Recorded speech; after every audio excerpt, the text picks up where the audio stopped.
coaches can get a lot of credit for some things that go on and the ball control, but Jack Roop getting to the line of scrimmage and having the moxie to go there and snap the ball with 1 to 2 seconds on the play clock to bleed it down and have almost a 9-minute drive, hats off to him, because we call the play in at 15 seconds, and then it's his job to get the ball snapped. And, just the veteran leadership to know, hey, we need to burn every second we can with a 2-score lead. That's just, that's just senior savvy, man. Yeah, and let's mention your senior kicker as well, and Van Reed, who has made every extra point, 22 of 22.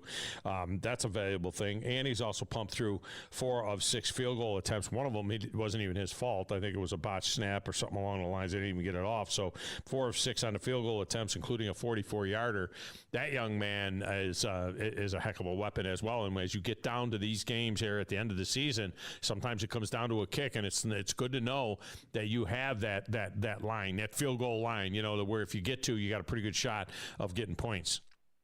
Oh, absolutely. I mean, you sit there and you talk about being young. That's one spot where we're not young. Yeah. Gavin Staley's our snapper. He's a 3-year starter there. He handles all of our long snapping duties. Jack Roop's our punter.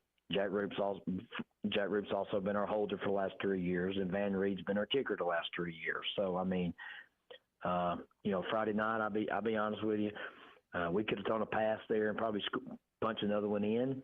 Didn't really want to do that just because, you can make them burn another timeout. Right. I started to go for it to make we had a 2-score lead. We're up 9.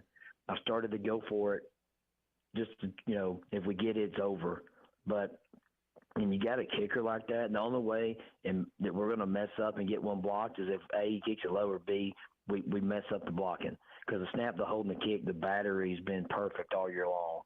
So, I just feel like that's the thing to do there. Make it 12 and, get points for that 9-minute drive and not feel like you left something empty-handed. But it was, it put them on the shelf, and they got 2 minutes to go, one timeout, and they got to score twice. We felt really good about it at that point.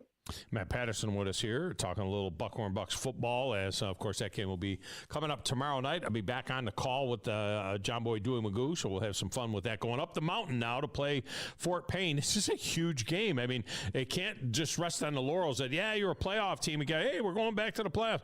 No, this is an opportunity to host a playoff game. I mean, what a deal that would be. Fort Payne comes in at 4-3 as well, but they're 2-2 in the region.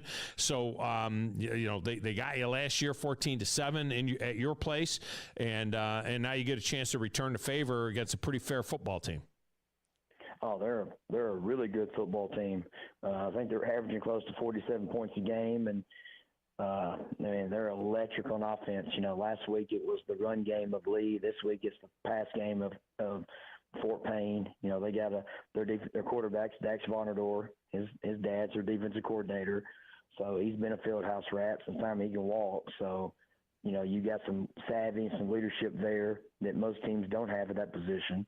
They average about 300 yards a night. They average about 40 passes a night. So we're going to have a work cut out for us. But, big-time players are going to make big-time plays in big-time games, and this is the biggest regular season game we've been in quite a while. And, it's we got to go to their place, so we're going to have to face some adversity. But, I like our team. I mean, I like getting these guys on that bus or putting them on our field anytime, and the way they're playing right now. And let's go over there and match it up for 48 minutes and see what happens.